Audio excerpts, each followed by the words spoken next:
आज के इस वीडियो में हम लोग वर्तमान में कौन क्या है इनका वीडियो करने वाले हैं और ये लेटेस्ट अपडेट है, तो आप लोग इस वीडियो को अंत तक जरूर कीजिएगा। चलिए सबसे पहला क्वेश्चन करते हैं। मैं आपको हमेशा हर मंथ न्यू वीडियो ला करके अपडेट करते रहता हूं, क्योंकि कुछ चेंज हो जाते हैं तो आप लोगों को अपडेट रहना जरूरी है एग्जाम के दृष्टिकोण से और नॉलेज के भी दृष्टिकोण से। तो चलिए सबसे पहला क्वेश्चन करते हैं।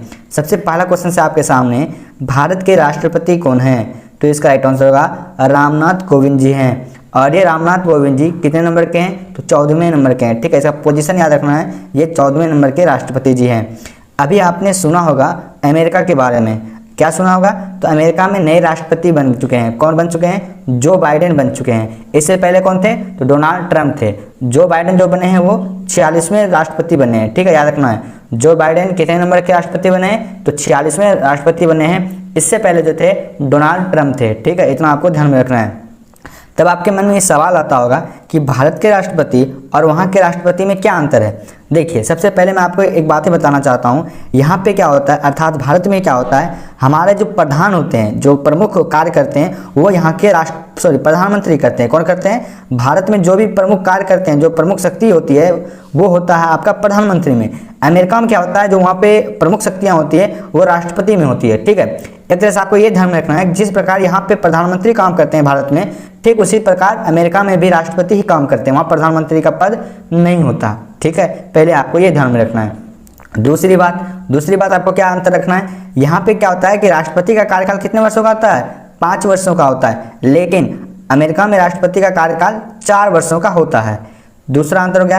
तीसरा अंतर क्या आपको ध्यान रखना है? तीसरा अंतर ये रखना है कि अमेरिका में केवल आप 2 बार ही राष्ट्रपति बन सकते हैं। ठीक है, क्या होगा? अमेरिका में अधिकतम आप 2 बार ही राष्ट्रपति बन सकते हैं। ठीक है, उसके बाद आप नहीं बन सकते। लेकिन भारत में ऐसा कोई भी प्रावधान नहीं है, आप चाहें तो जितना बार बन सकते हैं। इसमें 2 बार 3 बार नहीं, कोई सीमा नहीं है। आप चाहे जितना बार चाहें अपना बहुमत लाइए, जो भी जिस प्रकार से, और आप बन जाइए। ठीक है, तो ऐसा है भारत में, इसकी कोई भी सीमा नहीं है निर्धारित। ठीक है, इतना आपको ध्यान में रखना है। चलिए मैं आपको अब जानकारी देता हूँ भारत के राष्ट्रपति के बारे में। सबसे पहले आपको ये ध्यान में रखना है कि भारत के जो प्रथम राष्ट्रपति थे वो थे डॉक्टर राजेंद्र प्रसाद। मैंने अभी आपको बता ही दिया कि भारत के राष्ट्रपति का कार्यकाल 5 वर्षों का होता है, और जो हमारे भारत के राष्ट्रपति होते हैं उनको बनने की जो न्यूनतम उम्र चाहिए होती है वो 35 वर्ष होनी चाहिए। ठीक है, और राज्यपाल की भी कितनी होनी चाहिए? 35 वर्ष। ठीक है, इतना आपको ध्यान में रखना है। चाहे राष्ट्रपति हो, उपराष्ट्रपति हो या राज्यपाल हो, तीनों के लिए जो न्यूनतम उम्र होती है वो 5 वर्षों की होती है। ठीक है, इतना आपको ध्यान में रखना है। लिखित रूप से जो राष्ट्रपति को वेतन मिलता है वो 5 लाख रुपया मिलता है। और राष्ट्रपति से संबंधित एक आर्टिकल है, कौन सा? तो अनुच्छेद 52।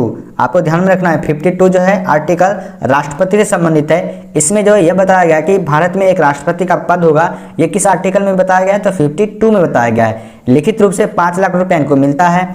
बात करें तो राष्ट्रपति जो है देश का प्रथम नागरिक कहलाता है, साथ ही साथ ये संवैधानिक प्रधान होता है। ठीक है, इतना आपको ध्यान में रखना है। नेक्स्ट क्वेश्चन आपके सामने, उपराष्ट्रपति कौन है? तो भारत के जो वर्तमान में उपराष्ट्रपति हैं वो है वेंकैया नायडू जी, और ये कितने नंबर के हैं? 13वें नंबर के हैं। ठीक है, इतना आपको ध्यान में रखना है। सर्वप्रथम आपको ये पूछा जाए कि उपराष्ट्रपति सर्वप्रथम कौन बने थे, तब आपको बताना डॉक्टर सर्वपल्ली राधाकृष्णन। ठीक है, इनसे संबंधित कुछ और एक्स्ट्रा फैक्ट जान लेते हैं उपराष्ट्रपति से। उपराष्ट्रपति को वेतन के रूप में कुछ नहीं मिलता है। ठीक है, उपराष्ट्रपति को उपराष्ट्रपति पद के लिए वेतन नहीं मिलता, बल्कि राज्यसभा के सभापति होने के नाते इनको 4 लाख रुपया मिलता है। ठीक है, इतना आपको क्लियर रखना है। साथ ही उपराष्ट्रपति से संबंधित जो आर्टिकल है वो आर्टिकल है 63 में ये बताया गया है कि भारत में एक उपराष्ट्रपति का पद होगा। इतना आपको ध्यान में रखना है। कार्यकाल मैंने आपको बता ही दिया 5 वर्षों का होता है, और न्यूनतम आयु 35 वर्ष की होती है। ठीक है, इतना आपको ध्यान में रखना है। नेक्स्ट क्वेश्चन देखते हैं। नेक्स्ट है आपके सामने, भारत के प्रधानमंत्री कौन है? क्या है अगला? भारत के प्रधानमंत्री कौन है? तो इसका राइट आंसर होगा नरेंद्र मोदी। और ये कितने नंबर के हैं? तो ये 15वें नंबर के। ठीक है, इतना आपको ध्यान में रखना है। यहाँ से कुछ एक्स्ट्रा फैक्ट क्या पूछे जाएंगे? पूछा यह जाएगा कि भारत के प्रथम प्रधानमंत्री कौन थे, तब आपको जवाब देना है पंडित जवाहरलाल नेहरू देना है। ठीक है, दूसरी बात, ये किस आर्टिकल से संबंधित है प्रधानमंत्री? तो आर्टिकल यहाँ से आपको 2 याद रखना है, एक तो 74 और दूसरा है 75। चलिए मैं आपको अब ये समझाता हूँ कि 74 में क्या है। देखिए 74 में ये बातें कही गई है कि राष्ट्रपति को सलाह देने हेतु जो है एक मंत्री परिषद होगा, जिसका प्रधान कौन होगा? प्रधानमंत्री होगा। ये 74 में कही गई है। तब 75 में क्या है? तो 75 के अनुसार जो राष्ट्रपति होते हैं वो प्रधानमंत्री की नियुक्ति करते हैं। ठीक है, अर्थात नियुक्ति संबंधी जो प्रधानमंत्री से संबंधित जो नियुक्ति है वो आर्टिकल 75 के तहत होती है। इतना आपको ध्यान में रखना है। क्योंकि आप लोग जानते हैं प्रधानमंत्री लोकसभा का जो है एक नेता होता है, तो इसलिए इनका जो है न्यूनतम आयु बनने की 25 वर्ष होती है। जिस प्रकार लोकसभा के सदस्य बनने की न्यूनतम उम्र 25 वर्ष होती है, ठीक उसी प्रकार प्रधानमंत्री बनने की भी न्यूनतम उम्र 25 वर्ष होती है। क्यों होती है? क्योंकि प्रधानमंत्री भी लोकसभा के ही नेता होते हैं, ठीक है, सदस्य होते हैं। चलिए, इतना आपको यहाँ से ध्यान रखना है। और एक्स्ट्रा फैक्ट मैं आपको एक जानकारी देना चाहता हूँ, रोचक जानकारी, कि हमारे जो नरेंद्र मोदी हैं वो भारत के एक इकलौते ऐसे प्रधानमंत्री अभी प्रेजेंट टाइम में हैं जिनका जन्म स्वतंत्र भारत में हुआ है। ठीक है, इतना आपको ध्यान में रखना है। नेक्स्ट जो आपके सामने आ जाता है वो है भारत के रक्षा मंत्री। तो सभी जानते होंगे रक्षा मंत्री जो है राजनाथ सिंह हैं, और रक्षा सचिव जो है वो अजय कुमार है। ठीक है, इतना आपको यहाँ से ध्यान में रखना है। साथ ही साथ मैं आपको बताना चाहूँगा जो प्रथम रक्षा मंत्री थे वो बलदेव सिंह थे। आपको ये समझना होगा कि रक्षा मंत्री का कार्य क्या होता है। तो कार्य का अगर बात करें तो रक्षा मंत्री नाम ही सुनकर लगता है ये रक्षा और सुरक्षा संबंधी सभी मामलों पर जो है सरकार की जितने भी नीति निर्देशक होते हैं ना उनको वो प्राप्त करते हैं और उन्हें लागू करने के लिए सभी सेनाओं के मुख्यालयों को सूचित करते हैं। यानी कि जितना भी रक्षा संबंधित कार्य होते हैं वो रक्षा मंत्री जो है उनको सूचना पहुँचाने का कार्य करते हैं और वो जो है वहाँ पे कार्य करते हैं। नेक्स्ट है आपके सामने वह भारत के गृह मंत्री जो कि अमित शाह जी हैं, वे हैं भारत के गृह मंत्री। मैंने आपको साथ ही साथ फोटो लगा दिया है ताकि आपको अच्छे से समझने में आपको कहीं भी कोताही नहीं करना है। नेक्स्ट आपका भारत के विदेश मंत्री। भारत के विदेश मंत्री कौन है? Doctor S Jaishankar. ठीक है, इतना आपको यहाँ से ध्यान रखना है। गृह मंत्री का कार्य क्या होता है? तो गृह मंत्री का कार्य होता है जितने भी भारत के आंतरिक कार्य की सुरक्षा होते हैं ना, सुरक्षा संबंधित जितने भी विषय होते हैं उनका कार्य जो है गृह मंत्री ही देखते हैं। और प्रथम जो गृह मंत्री थे वो सरदार वल्लभ भाई पटेल थे। नेक्स्ट हम लोग बात कर रहे हैं यहाँ पे विदेश मंत्री की। तो आप लोग जानते ही होंगे, नाम सुनकर ये लग रहा है कि विदेश मंत्री कौन है। तो विदेश मंत्री जो है अभी डॉक्टर एस जयशंकर है, जो कि इनका काम ही है कि विदेश से जितने भी मंत्री का कार्य होता है विदेश से संबंधित वो सभी काम जो है यही करते हैं। यानी कि जितना भी देश का आर्थिक मामला हो, नक्शा संबंधित हो या जो भी विदेश से संबंधित कोई भी बातें हो, ये विदेश मंत्री का ही कार्य होता है जो कि डॉक्टर एस जयशंकर जी हैं। ठीक है, इतना आपको यहाँ से ध्यान में रखना है। नेक्स्ट आपके सामने भारत के वित्त मंत्री कौन है? तो भारत के वित्त मंत्री है निर्मला सीतारमन। ठीक है, भारत के वित्त मंत्री कौन है? निर्मला सीतारमन, जो कि फाइनेंस मिनिस्टर ऑफ इंडिया है। अगर वित्त मंत्री की बात करें तो वित्त से आपको पता ही होगा ये आर्थिक से संबंधित होते हैं। यानी कि इस मंत्रालय का कार्य क्या होता है? तो आर्थिक मामलों से होता है। इतना आपको ध्यान में रखना है। ठीक है, नेक्स्ट है भारत के शिक्षा मंत्री कौन है? तो रमेश पोखरियाल निशंक है, जो कि भारत के एजुकेशन मिनिस्टर ऑफ इंडिया है। ठीक है, यानी कि एजुकेशन मिनिस्टर है भारत के। चलिए नेक्स्ट बात करें। नेक्स्ट आपके सामने भारत के खेल मंत्री कौन है? तो भारत के खेल मंत्री है किरण रिजिजू जी, जो कि आपको इतना ध्यान में रखना है ये स्पोर्ट्स मिनिस्टर हैं। ठीक है, और मैंने आपको ऊपर में बताया ना शिक्षा मंत्री, तो आपको ये भी याद रखना है कि प्रथम जो शिक्षा मंत्री थे वो कौन थे? मौलाना अबुल कलाम आज़ाद थे। नेक्स्ट है भारत के सड़क एवं परिवहन राजमार्ग मंत्री, यानी कि minister of road transport and state road of India. ठीक है, इतना आपको ध्यान में रखना है। कौन है? नितिन गडकरी जी हैं। तो ये सड़क से संबंधित है। अगला है भारत के रसायन और उर्वरक मंत्री कौन है? तो डीवी सदानंद गौड़ा जी हैं। नेक्स्ट है भारत के उपभोक्ता और खाद्य मंत्री कौन है? पीयूष गोयल है।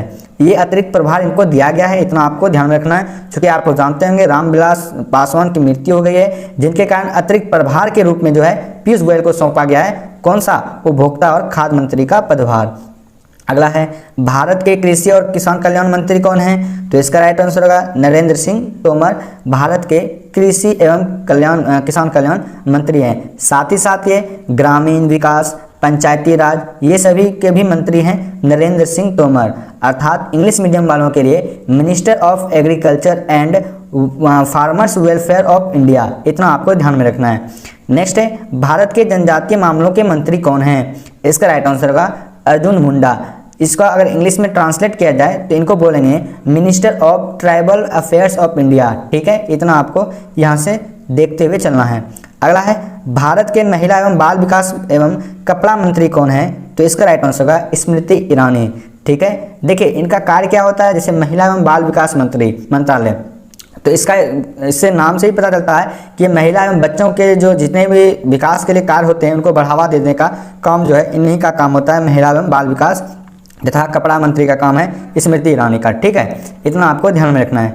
नेक्स्ट जो आपके सामने आता है वह भारत के स्वास्थ्य एवं परिवार कल्याण मंत्री कौन है, तो डॉक्टर हर्षवर्धन गौड़ा है। साथ ही साथ ये विज्ञान एवं प्रौद्योगिकी मंत्री भी हैं, यानी कि minister of science and technology भी डॉक्टर हर्षवर्धन गौड़ा जी हैं। ठीक है, इतना आपको ध्यान में रखना है।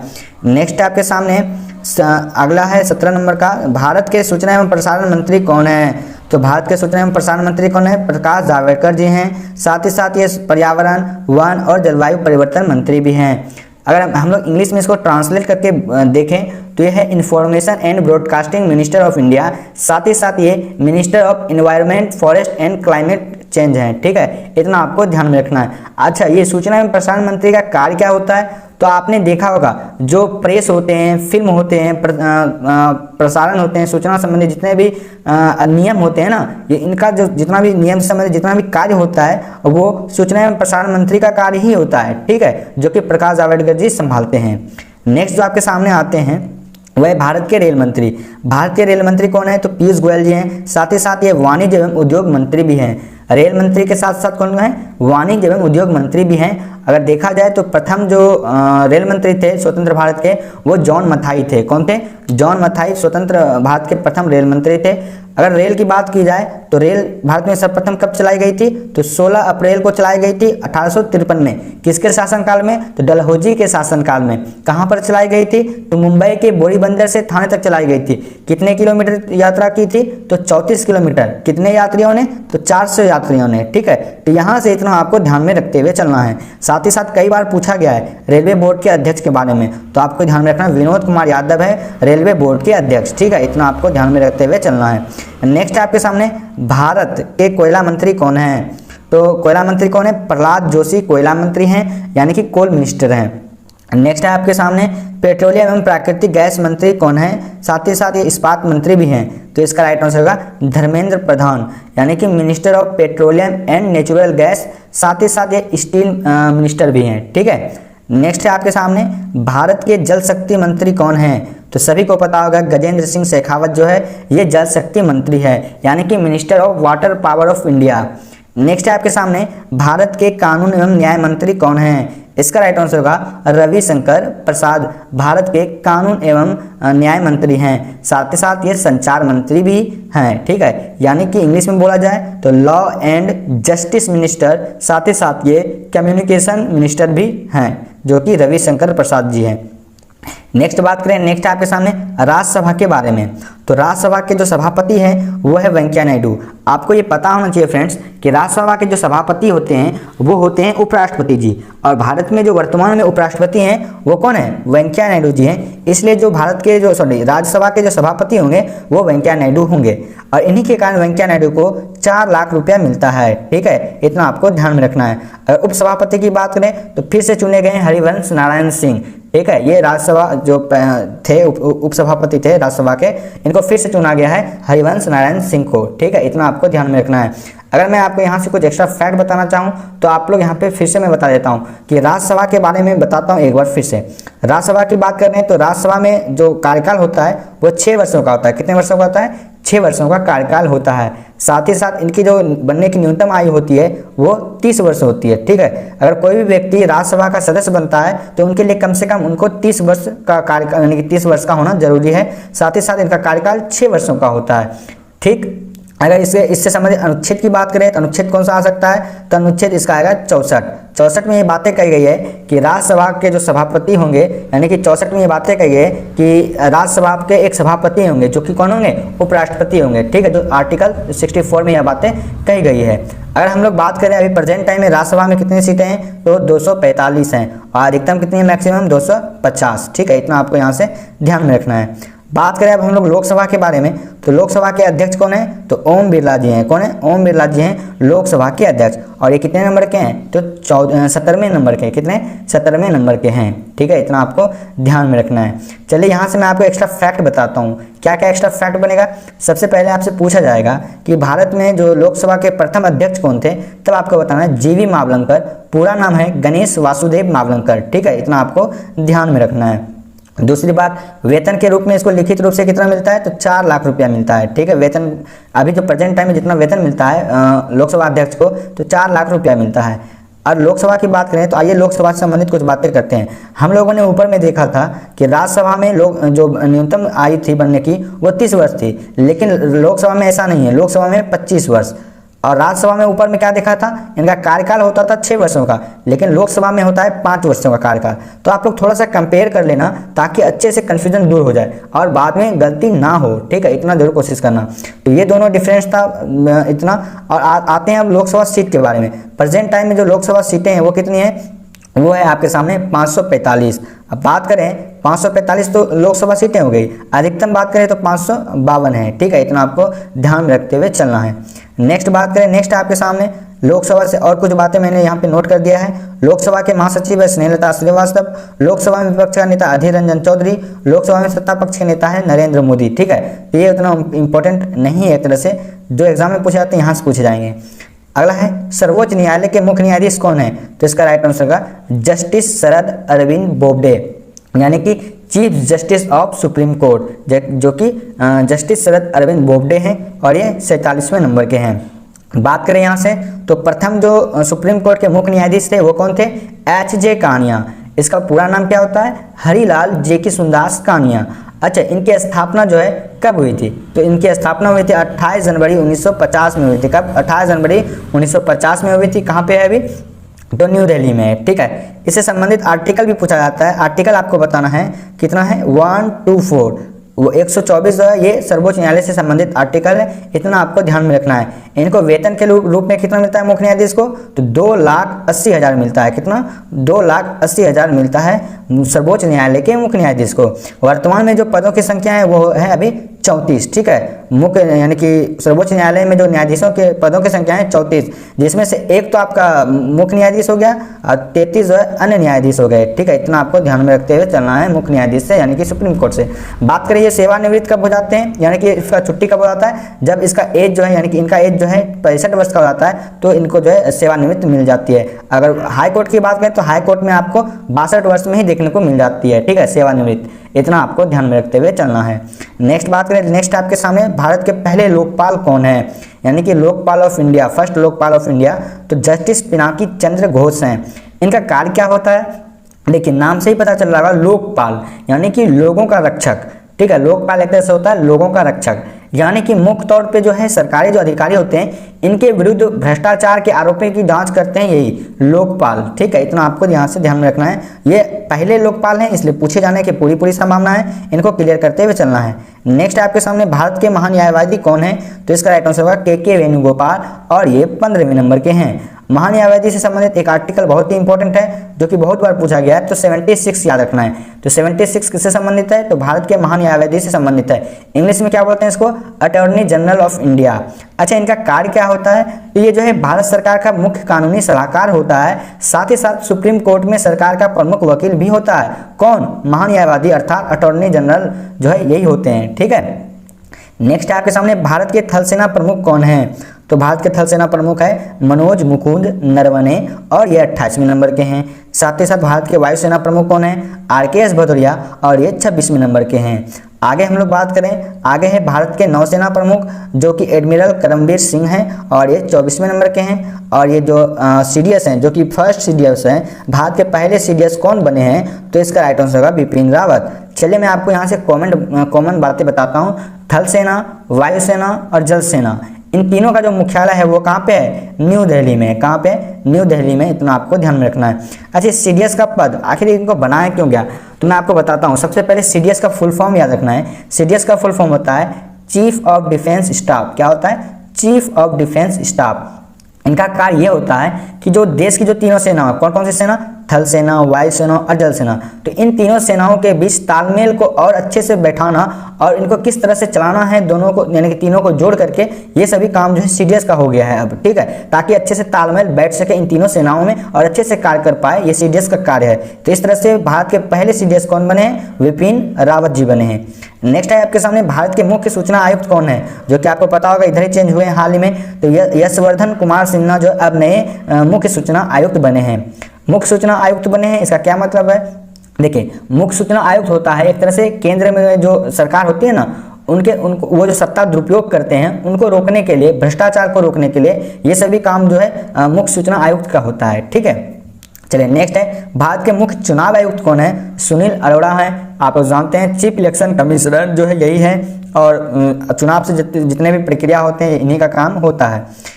नेक्स्ट आपके सामने, भारत के नियंत्रक एवं महालेखा परीक्षक कौन है? तो गिरीश चंद्र मुर्मू है नियंत्रक एवं महालेखा परीक्षक। इसको हम लोग बोलते हैं इंग्लिश में कैग, शॉर्ट फॉर्म में बोलते हैं कैग। कैग मतलब होता है कंट्रोलर एंड ऑडिटर जनरल। इनका कार्य क्या होता है नियंत्रक एवं महालेखा परीक्षक का? तो कार्य होता है कि जितने भी भारत में संचित निधि होते हैं, चाहे वो राज्य से संबंधित हो या केंद्र शासित प्रदेश से संबंधित हो या जहाँ जहाँ भी विधानसभा सीटें हो, उनमें जो व्यय होते हैं यानी कि जो खर्च होते हैं उनका लेखा जोखा जो है यही नियंत्रक एवं महालेखा परीक्षक ही रखते हैं। यानी कि कंट्रोलर एंड ऑडिटर जनरल का कार्य होता है लेखा जोखा से जो खर्च होते हैं ना उन सभी से इनका होता है। यहाँ से आर्टिकल बहुत बार पूछा गया है, तो 148 क्या है?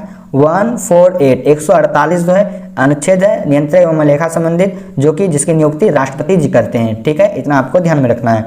नेक्स्ट है आपके सामने नीति आयोग से, तो नीति आयोग को अच्छे समझते हैं। नीति आयोग जो कि इनका अध्यक्ष है नरेंद्र मोदी। आप लोग जानते होंगे कि नीति आयोग हो अथवा योजना आयोग हो, इनका जो प्रधान होता है वो प्रधानमंत्री होता है, यानी अध्यक्ष जो होता है वो प्रधानमंत्री होता है। तो इस तरह से भारत में प्रधानमंत्री कौन है? नरेंद्र मोदी हैं। बात कर ले नीति आयोग के उपाध्यक्ष जो कि राजीव कुमार है, और नीति आयोग के सीईओ कौन है? तो अमिताभ कांत है। ठीक है, इतना आपको ध्यान में रखना है। अमिताभ कांत ये वाले हैं, राजीव कुमार ये वाले हैं। ठीक है, चलिए अब यहाँ से अब एक्स्ट्रा फैक्ट समझते हैं और ध्यान से समझिएगा इस बात को। सबसे पहले मैं आपको ये बताना चाहूँगा कि नीति आयोग जो लाया गया है वो योजना आयोग पर लाया गया है। इस तरह से तब हम लोग ये कर सकते हैं कि नीति आयोग की स्थापना कब हुई? तो स्थापना हुई 1 जनवरी 2015 को। कब हुई? 1 जनवरी 2015 को नीति आयोग की स्थापना हुई। किसके स्थान पर? तो योजना आयोग के स्थान पर। तब इस प्रकार योजना आयोग की स्थापना कब हुई थी? तो 15 मार्च 1950 को योजना आयोग की स्थापना हुई थी। अब जो है नीति आयोग की स्थापना की गई है तो 1 जनवरी 2015 को। नीति आयोग इनका कार्य क्या होता है, साथ ही साथ नीति का फुल फॉर्म क्या होता है? देखिए, नीति का फुल फॉर्म होता है national institution for transforming India. इसका मतलब क्या होता है? देखिए, देश के विकास के लिए जितने भी नीति होते हैं, नीति निर्देश सब ये सभी जितने भी कार्य होते हैं देश के विकास के लिए ना, वो नीति आयोग का कार्य होता है। ठीक है, इतना आपको समझते हुए चलना है। मैंने आपको बता दिया चेयरमैन ऑफ नीति आयोग और डिप्टी चेयरमैन दोनों बता दिया, इतना आपको ध्यान में रखना है। चलिए अगला देखते हैं। अगला है 7वें वेतन आयोग के अध्यक्ष कौन है?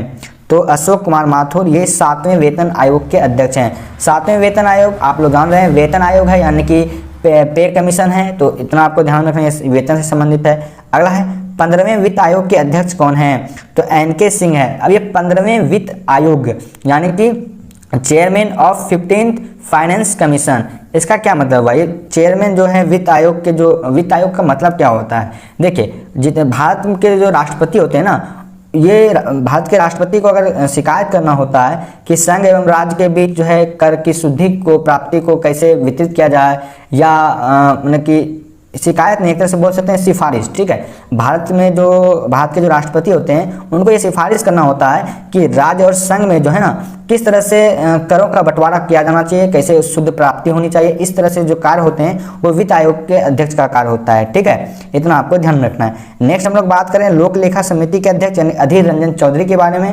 तो लोक लेखा समिति के अध्यक्ष कौन है? तो अधीर रंजन चौधरी हैं। लोक लेखा समिति, तो ये भी जो है जितने भी प्रमुख जो सरकारी खजाने होते हैं, जो मुख्य कार्य जो सरकारी खर्च होते हैं ना, उनके खातों की जांच जो है यही करते हैं। खातों की जांच कौन? लोक लेखा समिति। इंग्लिश में इसको बोलते हैं chairman of public accounts committee. ठीक है, लोक लेखा समिति। नेक्स्ट है प्राक्कलन समिति के अध्यक्ष कौन है? तो गिरीश बापट प्राक्कलन समिति के अध्यक्ष हैं। इंग्लिश में इसको बोलते हैं chairman of the estimates committee. इनका कार्य क्या होता है? तो आपने सुना होगा या आप जानते होंगे, मेरा अगर पिछला वीडियो देखा होगा तो आप जानते होंगे कि ये समिति जो है संसद के माध्यम से जो सरकार द्वारा प्राप्त किए जाते हैं धन ना, उनके व्यय के अनुमान की जांच पड़ताल करती है ये प्राक्कलन समिति, और इसकी आलोचना करते हैं और सुझाव देते हैं कि सरकारी फिजूल खर्चों पर कैसे रोक लगाया जा सकता है, या रोक लगाने का कार्य करती है ये प्राक्कलन समिति। तो इस तरह से आपको ध्यान रखना है कि जो सरकार के फिजूल खर्च होते हैं और किस तरह से उसको रोका जाए, ये प्राक्कलन समिति का कार्य ही होता है। और आप लोग ये भी जान लीजिए कि प्राक्कलन समिति में सिर्फ लोकसभा के 30 सदस्य ही शामिल होते हैं। ठीक है, इतना आपको ध्यान रखना है। नेक्स्ट आपके सामने कि केंद्रीय फिल्म प्रमाणन बोर्ड के अध्यक्ष कौन है, तो प्रसून जोशी हैं। आपको ये ध्यान में रखना होगा कि सेंट्रल बोर्ड ऑफ फिल्म जो सर्टिफिकेशन है वो है प्रसून जोशी।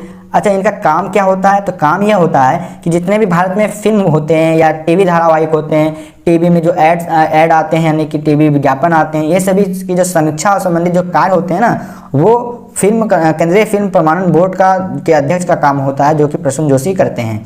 नेक्स्ट है भारत के आरबीआई के गवर्नर कौन हैं, तो आरबीआई के गवर्नर हैं शक्तिकांत दास और ये 25वें नंबर के हैं। बात करें एमडी और सीईओ की, तो सुधा बालकृष्णन हैं भारत के यानी कि आरबीआई के एमडी एंड सीईओ, और गवर्नर हैं शक्तिकांत दास और ये 25वें नंबर के हैं।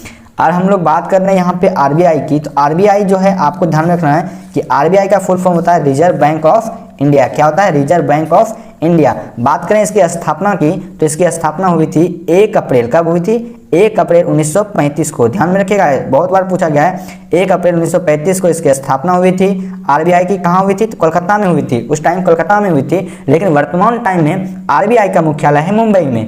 तब आपको ये मन में सवाल आता होगा कि मुंबई कब शिफ्ट हो गया कोलकाता से, तो आपको ध्यान में रखना है, तो 1935 में तो कोलकाता में स्थापना हुई, लेकिन उसके बाद 1937 में, कब, 1937 में मुंबई शिफ्ट हो गया। और इस तरह से वर्तमान में जो आरबीआई के मुख्यालय हैं वो है मुंबई में। ठीक है, इतना आपको ध्यान में रखना है। और आरबीआई जो है भारत का केंद्रीय बैंक कहलाता है। नेक्स्ट है एसबीआई के प्रमुख कौन है, तो दिनेश कुमार खाड़ा। कौन है, दिनेश कुमार खाड़ा, ये एसबीआई के प्रमुख है। इससे पहले रजनीश कुमार हुआ करते थे। ठीक है, इतना आपको ध्यान में रखना है। एसबीआई के प्रमुख यानी कि हेड ऑफ एसबीआई। एसबीआई के जो की स्थापना जो हुई थी वो 1 जुलाई 1955 में हुई थी। कब, 1 जुलाई 1955 को हुई थी। और इनका भी मुख्यालय कहाँ पे है, मुंबई में। एसबीआई का कभी कभी पुराना नाम भी पूछा जाता है, तो पुराना नाम आप लोग सुन लीजिए। पुराना नाम है इंपीरियल बैंक ऑफ इंडिया, और ये भारत का सबसे बड़ा व्यापारिक बैंक है। ठीक है, इतना एसबीआई और आरबीआई से आपको ध्यान में रखना है। नेक्स्ट बात करें सेबी के अध्यक्ष कौन है, तो सेबी के अध्यक्ष हैं अजय कुमार यानी अजय त्यागी, जो कि सेबी के चेयरमैन हैं। और बात करें सेबी की स्थापना तो 1988 में हुई थी। कब, 1988, 12 अप्रैल 1988 को हुई थी। और इनका भी मुख्यालय कहाँ पे है, मुंबई में है। मैं आपको कुछ बातें बताता हूँ, जैसे आरबीआई हुआ, एसबीआई हुआ, सेबी हुआ, फिर एलआईसी हुआ, फिर बीसीसीआई हुआ, इन सभी का मुख्यालय जो है ना मुंबई में आपको देखने को मिलेंगे। तो आपको ध्यान में रखना है, मुंबई से 4-5 जो है मुख्यालय का नाम, हेडक्वार्टर्स का नाम। ठीक है, चलिए सेबी का अगर फुल फॉर्म पूछा जाए तो आपको फुल फॉर्म भी बता देना है। क्या होता है, securities and exchange board of India. Hindi में बोलते हैं इसको भारतीय प्रतिभूति एवं विनिमय बोर्ड। अच्छा, इनको दर्जा कब मिला था, दर्जा मिला था 1992 में। इसकी स्थापना तो हुई थी 1988 में, लेकिन दर्जा मिला था 1992 में, 30 जनवरी 1992 में। बात करें हम लोग एलआईसी की, तो एलआईसी के हैं एमआर कुमार, आप सभी को पता होगा, ये तो पहले से ही है। एमआर कुमार एलआईसी के चेयरमैन हैं। इसकी स्थापना 1956 में हुई थी, 1 सितंबर 1956 में। और मैंने आपको बता दिया एलआईसी का भी जो मुख्यालय है वो है मुंबई में। बात करें एलआईसी का फुल फॉर्म, तो life insurance corporation of India होता है। ठीक है, चलिए अगला बात करें। अगला है विश्व बैंक के अध्यक्ष कौन है, तो विश्व बैंक के अध्यक्ष हैं डेविड मालपास, और ये 13वें नंबर के हैं। कितने नंबर के, 13वें नंबर के विश्व बैंक के अध्यक्ष हैं। हाँ, और ये जो विश्व बैंक होते हैं ना, यानी कि वर्ल्ड बैंक, इनकी स्थापना तो सबसे पहले आपको ध्यान रखना 1944 में हुई थी। कहाँ, तो वाशिंगटन डीसी यानी कि जो अमेरिका है ना, वहाँ पे हुई थी। विश्व बैंक का काम क्या होता है, ठीक है, विश्व बैंक के जो जितने भी सदस्य देश होते हैं, ठीक है, यानी कि विश्व बैंक में जो भी सदस्य देश हैं, खास करके जो विकासशील देश होते हैं ना, उनको विकास करने के लिए ऋण मुहैया कराती है, यानी कि ऋण देती है। और ये करीबन 5 से 20 वर्षों के लिए जो है 5 से 20 वर्षों के लिए ऋण देती है विश्व बैंक। किसको, जो विकास करना चाहते हैं, जो विकासशील देश हैं। ठीक है, नेक्स्ट बात करें हम लोग एशियाई विकास बैंक, उसके अध्यक्ष है मतात्सुको असाकावा। ठीक है, और ये एशियाई बैंक कहाँ पर है, तो मॉड्यूलोंग मनीला में है, यानी कि फिलीपींस में है। और इसकी स्थापना हुई थी 1966 में, 19 दिसंबर 1966 में इसकी स्थापना हुई थी। चलिए नेक्स्ट बात करें, इसरो के अध्यक्ष कौन हैं, तो इसरो के अध्यक्ष सभी को पता होगा, के सिवान है। इसरो के अध्यक्ष कौन है, के सिवान। ठीक है, इसरो की स्थापना कब हुई थी, तो 15 अगस्त 1969 को इसकी स्थापना हुई थी। मुख्यालय है इनका बेंगलोर में, जो कि कर्नाटका में है। और इसरो का फुल फॉर्म होता है Indian space research organisation. Hindi में बोलते हैं इसको भारत का राष्ट्रीय अंतरिक्ष संस्थान। ठीक है, इसे आप लोग ध्यान में रखिएगा। ये इसरो जो है भारत का जो है एक तरह से क्या बोले तो सरकारी जो है अंतरिक्ष अनुसंधान है। अगला है डीआरडीओ के अध्यक्ष कौन हैं? तो जी सतीश रेड्डी, ये डीआरडीओ के अध्यक्ष हैं। डीआरडीओ का फुल फॉर्म होता है defence research and development organisation. इनका काम क्या होता है? तो भारत की रक्षा के लिए आधुनिक हथियार का निर्माण करना और जो नए नए उपकरण होते हैं, रक्षा संबंधी जो उपकरण होते हैं, ये सभी जो बनाना डीआरडीओ का कार्य होता है। नेक्स्ट बात करें, एनसीईआरटी के निदेशक कौन हैं? तो सभी को पता होगा ऋषिकेश सेनापति एनसीईआरटी के निदेशक हैं। और सीबीएसई के निदेशक कौन है? मनोज आहूजा। और इन दोनों का जो मुख्यालय है एक तरह से बोला जाए तो न्यू दिल्ली में। कहाँ पे? न्यू दिल्ली में। इतना आपको ध्यान में रखना है। अगर मैं यहाँ पे आपको फुल फॉर्म बताना चाहूँ तो बता सकता हूँ। एनसीईआरटी का फुल फॉर्म होता है national council of education research and training. और सीबीएसई का फुल फॉर्म होता है central board of secondary education. ठीक है, इतना आपको ध्यान में रखना है। नेक्स्ट आपके सामने यूपीएससी के चेयरमैन कौन है? तो दीपक कुमार जोशी यूपीएससी के चेयरमैन हैं, यानी कि यूनियन पब्लिक सर्विस कमीशन। इसकी स्थापना हुई थी 1950 में। 26 अक्टूबर 1950 में यूपीएससी की स्थापना हुई थी। और इनको जो है हिंदी में बोलाता है संघ लोक सेवा आयोग। क्या बोलाता है? संघ लोक सेवा आयोग बोला जाता है। ठीक है, संवैधानिक प्रावधानों के तहत 1950 में हुई थी, लेकिन आपको जो देखने को मिलेगा इसकी स्थापना, तो स्थापना जो है इसकी 1926 में हुई थी। ठीक है, इतना आपको ध्यान रखना। 1956 में इसकी स्थापना हुई थी, लेकिन संवैधानिक रूप से जो है 1950 में इसको मान्यता मिली थी। अगर आपको थोड़ा सा और जानना है तो आप लोग गूगल कर लेना। ठीक है, यहाँ पे वीडियो बहुत ही बड़ा हो जाएगा, इसलिए मैं आपको थोड़ी सी जानकारी दे दिया। अगला है बीसीसीआई के अध्यक्ष कौन है? तो सौरभ गांगुली जो बीसीसीआई के अध्यक्ष हैं। अब बीसीसीआई के सचिव हैं जय शाह और बीसीसीआई के सीईओ हैं हेमांग अमीन, जो कि अंतरिम है। ठीक है, इतना आपको ध्यान में रखना है। बीसीसीआई के बारे में आपको जानना है तो इसका फुल फॉर्म होता है board of control for cricket in India. Hindi में बोलते हैं भारतीय क्रिकेट कंट्रोल बोर्ड। पुरुष कोच हैं रवि शास्त्री, महिला कोच जो है वुरकेरी रमन है। ठीक है, इतना आपको ध्यान में रखना है। वुरकेरी रमन है इनका जो, यानी कि महिला जो कोच है वुरकेरी रमन है। ठीक है, इनकी स्थापना यानी कि बीसीसीआई की स्थापना 1928 में हुई थी। ठीक है, ये सभी याद रखना है। मुख्यालय तो मैंने आपको बता ही दिया पहले ही, ये सभी जो है मुंबई में है। अगला है आईसीसी के अध्यक्ष कौन है? तो इमरान ख्वाजा है। और ये अभी इनको अंतरिम रूप से बनाया गया, अभी इनका चुनाव नहीं हुआ है। करीबन शायद दिसंबर तक में पता चल जाएगा कि आईसीसी के अभी अध्यक्ष कौन है। अभी तो फिलहाल इमरान ख्वाजा हैं। नेक्स्ट है आईसीसी के सीईओ कौन है? मनु साहनी हैं। आईसीसी के बारे में हम लोग बात कर रहे हैं तो आईसीसी का फुल फॉर्म होता है इंटरनेशनल क्रिकेट काउंसिल। ठीक है, इंटरनेशनल क्रिकेट काउंसिल होता है, हिंदी में बोलते हैं इसको अंतर्राष्ट्रीय क्रिकेट परिषद। इसकी स्थापना हुई थी 1909 में, जिसका मुख्यालय है दुबई यूएई में। ठीक है, अगला है फीफा। क्या है अगला? फीफा के अध्यक्ष कौन हैं? तो जियानी इन्फेंटिनो फीफा के अध्यक्ष हैं। फीफा का फुल फॉर्म होता है federation international D football association. स्थापना हुई थी इसकी 21 मई 1904 को। कब? 21 मई 1904 में इसकी स्थापना पेरिस में हुई थी। लेकिन इनका जो वर्तमान समय में मुख्यालय है वह है ज्यूरिख में। ज्यूरिख कहाँ है? तो स्विट्जरलैंड में है। यह फुटबॉल का अंतर्राष्ट्रीय नियंत्रक